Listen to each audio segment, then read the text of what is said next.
So the first step, if you have a child that's overweight, you got to admit there's a problem. That's right. Okay.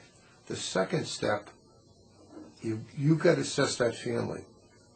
I really want the kid to lose weight, or the family, which seems to contribute to the problem, because they could be overweight, or they have the wrong kind of foods around.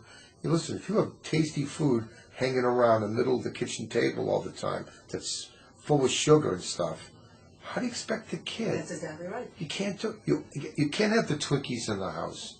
That's you right. got to have the fruit. That's exactly right. Fruits, vegetables. So there are some snacks that are, like we were just talking previously. Cheerios is fine.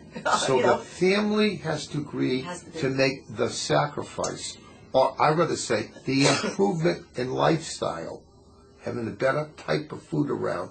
The family is going to be the reason the kid stays on the road, with little sabotage outside the house. That's exactly right. That's exactly right. And if you teach your child while you're home, and first of all, we have to set the example. It can't be do as I say, not do as I do. I mean, you can't have a cheesecake in the house and sit there eating it with a cup of coffee and say to your child, you can't have this, it's not for you. You can't tell a kid not to smoke if you're That's exactly right. And I know, because I used to smoke when I was a kid. I used to sneak it out the window, Well, you gave a lot of things up. Right. No, but the point is, it has to be a family event. Most parents who have an overweight child, they are in denial.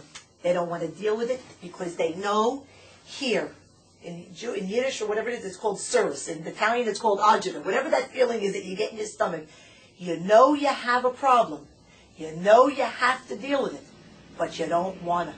You don't want to begin because you know it's going to be painful. You know you're going to have to make decisions. You know you may have to say no to your child. Getting that day one is difficult. And most parents don't want to go there. They think that as their kid grows, I've had people tell me at 10, 11 years old that it's just baby fat. And I look at them like, I really can't believe I just heard that from somebody. If your child is 40, 50 pounds overweight when they're 12, you think that when they're 15, with the same eating habits, that as they get taller, that the fat's just going to explode? No, they're going to keep the same eating habits, and they're going to gain more and more weight as they get older.